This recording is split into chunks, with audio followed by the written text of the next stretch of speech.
It's Monday, September 4th. My name is Rich, and this is your 5-Minute Fix.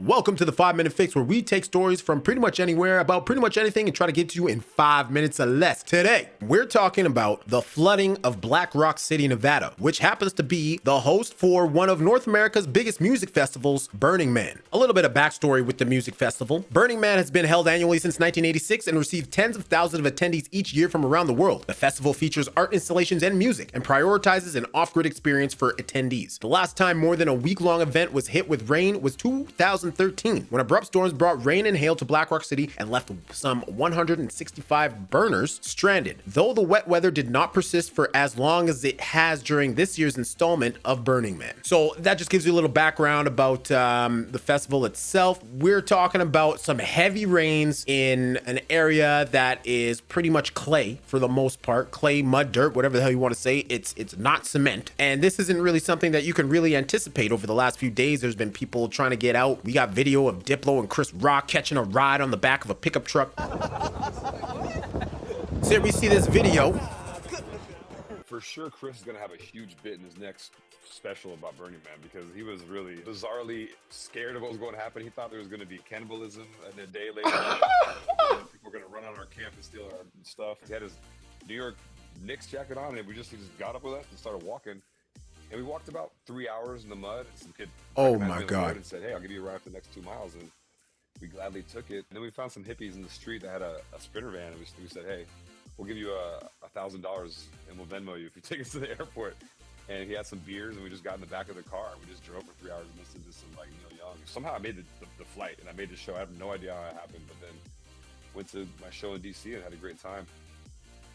That is actually a wild story from Diplo about him and Chris Rock getting out of Burning Man. That is insane. And the fact that he had a show in DC still made it. Chris Rock thought there was going to be cannibalism.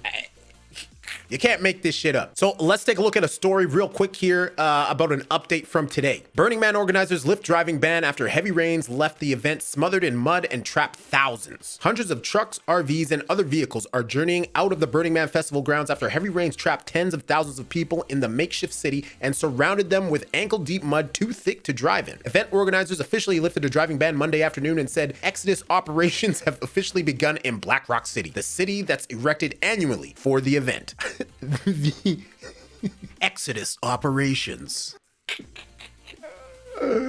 But even before that ban was officially lifted, thousands had already started the trek back home. Drone footage shot by CNN Monday morning showed hundreds of large vehicles lined up and making their way out. Late Sunday evening, event organizers said there were 72,000 people on site, and by Monday midday, roughly 64,000 people remained. In a 2 p.m. update lifting the driving ban, event organizers said while conditions were improving and roads were drying, the site remained muddy and may be difficult to navigate in some neighborhoods and down certain streets. Take it slow and mind those directing traffic, the update said. Please be patient as you exit through the gate and respect Burning Man staff who are working hard to make the exodus experience as smooth and safe as possible. They also urged attendees to consider delaying their departure from the makeshift city on Tuesday to help prevent large amounts of congestion. Roads leading in and out of Black Rock City were closed starting Friday night, and event organizers imposed shelter-in-place orders the following day. Attendees were told to conserve food, water, and fuel after the deluge made it virtually impossible for vehicles to drive on the surface. The remote area in Northwest Nevada was hit with 2 to 3 months worth of rain, up to 0.8 inches, in just 24 hours between Friday and Saturday morning. Now, I know what you're probably thinking. Not even an inch of rain, that doesn't sound like much, but to this area, when it's just straight mud, I can definitely understand and see how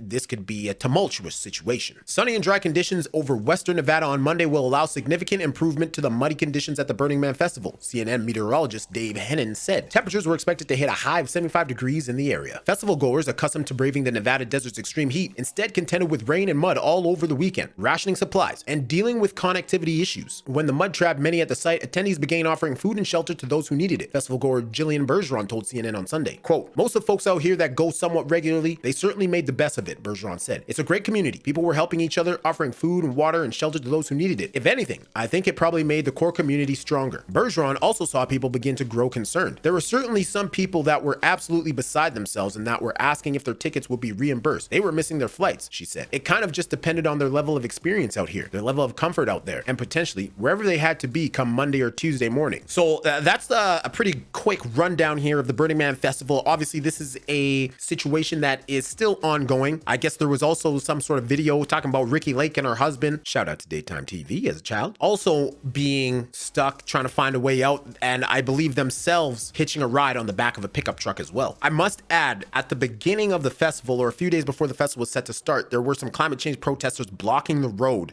There's a funny video, well, at least I think it's funny, circulating social media right now of the police handling that situation. I'll let you go and find that on your own, son. But what do you think of this whole situation? Would you be prepared for something like this if you're out at a music festival and the weather goes awry? Or would you go with the flow, try to make the most of the situation, and not worry about what's going on? Let me know what you think down in the comments below. Thank you for watching. My name is Rich, and this has been your 5-Minute Fix.